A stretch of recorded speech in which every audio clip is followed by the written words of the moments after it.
नमस्कार। Vision IAS के news today के इस अंक में आप सभी का स्वागत है। इस अंक में हम आपके लिए लेकर आए हैं यूपीएससी परीक्षा की दृष्टि से महत्वपूर्ण कुछ अहम खबरें।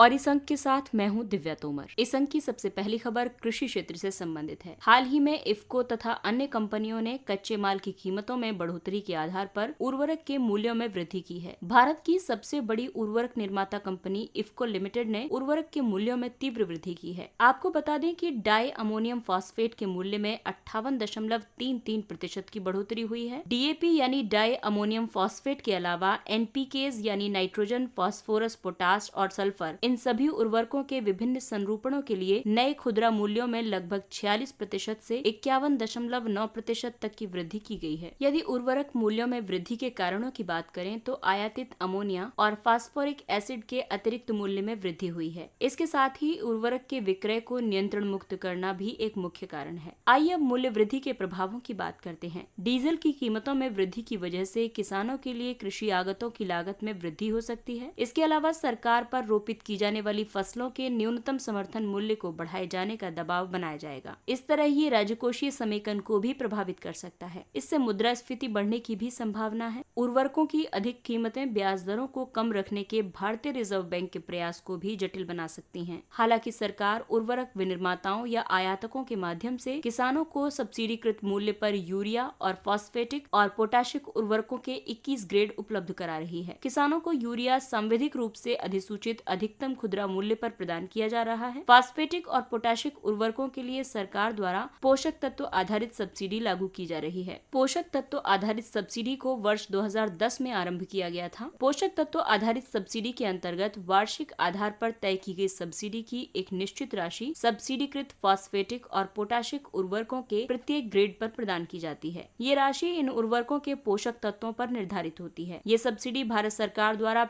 P&K उर्वरक कंपनियों को दी जाती है। इसलिए ये कंपनियां किसानों को सब्सिडी आधारित MRP पर पोटाशिक और फास्फेटिक उर्वरक प्रदान करने में सक्षम होती हैं, जो पूर्ववर्ती या वास्तविक MRP की तुलना में कम होता है।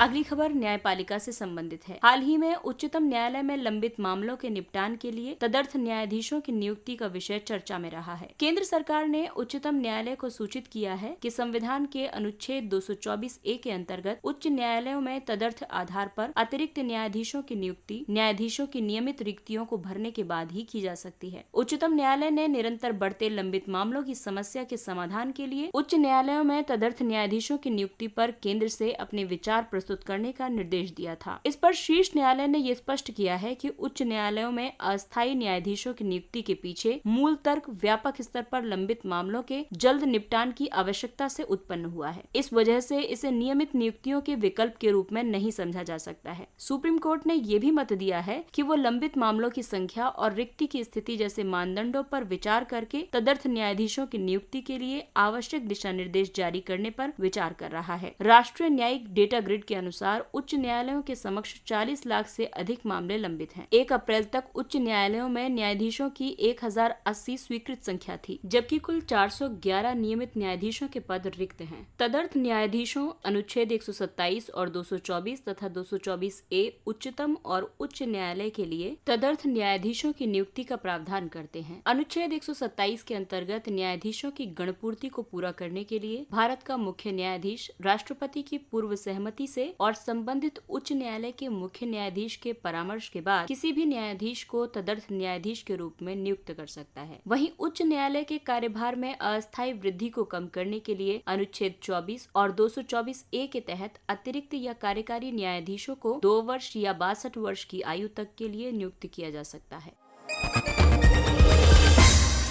अगली खबर कॉपीराइट अधिनियम से संबंधित है। सरकार ने प्रतिलिप्याधिकार संशोधन नियम 2021 को अधिसूचित किया है। हालिया संशोधनों की बात करें तो डिजिटल युग में तकनीकी प्रगति के संदर्भ में सुचारू और बाधा रहित अनुपालन सुनिश्चित करना, अवितरित रॉयल्टी राशियों का निपटान करना और रॉयल्टी संग्रह या वितरण के दौरान इलेक्ट्रॉनिक और निगरानी योग्य भुगतान प्रणालियों का उपयोग करना, कॉपीराइट सोसाइटीज में जवाबदेहिता और पारदर्शिता को प्रोत्साहित करना। इन सभी संशोधनों से कॉपीराइट नियमों का वित्त अधिनियम 2017 के प्रावधानों के साथ सामंजस्य स्थापित होने की वजह से कॉपीराइट बोर्ड का अपीलीय बोर्ड में विलय कर दिया गया है। कॉपीराइट निर्माता को उसकी मूल रचना के लिए भारतीय कानून के तहत प्रदान किए गए बौद्धिक संपदा संरक्षण का एक रूप है। इन रचनाओं में शामिल है साहित्यिक कार्य जैसे कि कंप्यूटर प्रोग्राम, सारणी, संकलन और शब्द, कोड, योजनाएं और किसी अन्य रूप में कंप्यूटर डेटाबेस, मशीन द्वारा पठनीय माध्यम आदि। इसके अलावा नाट्य, संगीत और कलात्मक कार्य, चलचित्र संबंधी कला या फिल्में और साउंड रिकॉर्डिंग। भारत में कॉपीराइट व्यवस्था प्रतिलिप्याधिकार अधिनियम 1957 और प्रतिलिप्याधिकार नियम 2013 द्वारा शासित होती है। भारत विश्व व्यापार संगठन के बर्न कन्वेंशन और ट्रिप्स अधिकारों के व्यापार संबंधी पहलू समझौते का हस्ताक्षर करता है। ये कॉपीराइट कृतियों को वैश्विक संरक्षण प्रदान करने के लिए प्रमुख वैश्विक संधियां हैं। अगली खबर राष्ट्रीय शिक्षा नीति से। शिक्षा मंत्रालय ने स्कूली शिक्षा के लिए राष्ट्रीय शिक्षा नीति के कार्यान्वयन की योजना सार्थक की शुरुआत की है। गुणवत्तापूर्ण शिक्षा के माध्यम से छात्रों और शिक्षकों की समग्र उन्नति सार्थक। Students and teachers holistic advancement through quality education. सार्थक स्कूल शिक्षा और साक्षरता विभाग द्वारा विकसित तथा स्कूली शिक्षा के लिए एक सांकेतिक और विचारोत्तेजक कार्यान्वयन योजना है। ये योजना राष्ट्रीय शिक्षा नीति 2020 के उद्देश्यों को पूरा करने के लिए लागू की जा रही है। ये योजना स्कूली शिक्षा के साथ साथ आरंभिक बाल्यकालीन देखभाल और शिक्षा के लिए नए राष्ट्रीय तथा राज्य स्तरीय पाठ्यक्रमों की रूपरेखाओं के निर्माण सहित पाठ्यक्रम सुधार के लिए मार्ग प्रशस्त करेगी। कार्यक्रम में सभी स्तरों पर बच्चों के नामांकन अनुपात में सुधार किया जाएगा। साथ ही विद्यालयी शिक्षा की अवधि के दौरान पढ़ाई बीच में छोड़ देने वाले छात्रों और विद्यालयी शिक्षा से वंचित छात्रों की संख्या में कमी की जाएगी। ये योजना कक्षा 3 तक गुणवत्तापूर्ण बाल्यकालीन देखभाल और शिक्षा ECCE और मूलभूत साक्षरता एवं संख्यात्मकता के सार्वभौमिक अधिग्रहण तक पहुंच प्रदान करेगी। ये पाठ्यक्रम में व्यावसायिक शिक्षा, खेल, कला, भारत का ज्ञान, 21वीं सदी के कौशल, नागरिकता के मूल्यों और पर्यावरण संरक्षण के प्रति जागरूकता को भी शामिल करेगी। ये प्रायोगिक शिक्षा पर केंद्रित होगी। ये शिक्षक शिक्षा कार्यक्रमों की गुणवत्ता में भी सुधार करेगी। सार्थक का उद्देश्य वर्तमान और भविष्य की विविध राष्ट्रीय और वैश्विक चुनौतियों का सामना करना तथा छात्रों की भारत की परंपरा, संस्कृति और मूल्य प्रणाली के साथ साथ 21वीं सदी के कौशलों को आत्मसात करने में सहायता करना है। आइए अब जानते हैं राष्ट्रीय शिक्षा नीति के बारे में। राष्ट्रीय शिक्षा नीति का उद्देश्य देश में स्कूली और उच्च शिक्षा प्रणालियों में परिवर्तनकारी सुधारों के लिए मार्ग प्रशस्त करना है। नई शिक्षा नीति 2020 का विजन है एक ऐसी शिक्षा प्रणाली विकसित करना जो सभी को उच्च शिक्षा प्रदान करके एक समतामूलक और जीवंत ज्ञान आधारित समाज के निर्माण में योगदान करे। अपने देश के साथ एक दृढ़ बंधन स्थापित करते हुए मूल अधिकारों, मूल कर्तव्यों और संवैधानिक मूल्यों के प्रति सम्मान की एक गहन भावना का सृजन करना, साथ ही बदलते विश्व में अपनी भूमिका और उत्तरदायित्वों के विषय में सचेतन जागरूकता विकसित करना, ऐसे कौशलों, मूल्यों और प्रवृत्तियों को शामिल करना जो मानवाधिकारों, सतत विकास और आजीविका तथा वैश्विक कल्याण के प्रति उत्तरदायी प्रतिबद्धता का समर्थन करते हों, जिससे सही अर्थों में एक वैश्विक नागरिक का प्रतिबिंबन होता हो। राष्ट्रीय शिक्षा नीति के कार्यान्वयन के लिए दीक्षा के माध्यम से ई-लर्निंग जैसी अन्य पहलों का विस्तार किया गया है। साथ ही मानसिक स्वास्थ्य और छात्रों के कल्याण के लिए मनोदर्पण नामक पहल भी आरंभ की गई है।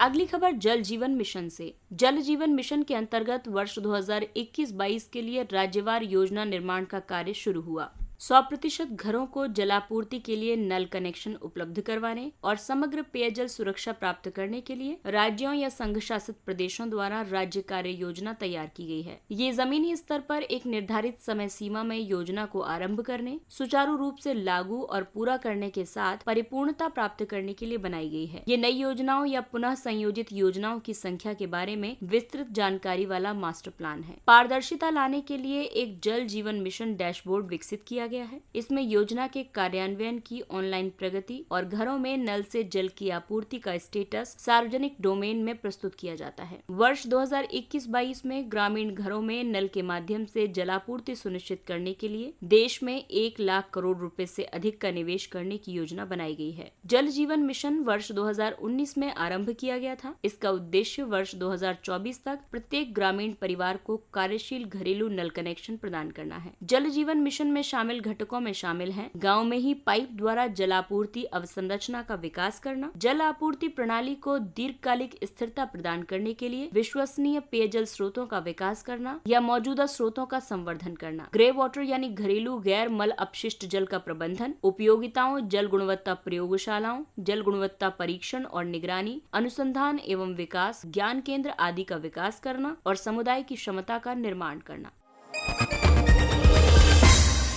आइए अब नजर डालते हैं कुछ संक्षिप्त किंतु महत्वपूर्ण खबरों पर। सेशेल्स। भारत सेशेल्स उच्च स्तरीय वर्चुअल कार्यक्रम में माननीय प्रधानमंत्री ने कहा कि सेशेल्स भारत के सागर क्षेत्र में सभी के लिए सुरक्षा और विकास के विजन के केंद्र में है। सागर यानी security and growth for all in the region. इस विजन के अनुसार भारत अपनी मुख्य भूमि और द्वीपों की रक्षा करने और अपने हितों को सुरक्षा प्रदान करने के लिए हर संभव प्रयास करेगा। इसके अलावा भारत एक संरक्षित, सुरक्षित और स्थिर हिंद महासागर क्षेत्र सुनिश्चित करने के लिए भी प्रयास करेगा। भारत ने सेशेल्स के समुद्री संसाधनों की सुरक्षा के लिए सेशेल्स तटरक्षक बल को भारत में विनिर्मित तीव्र गश्ती पोत को भी हस्तांतरित किया है।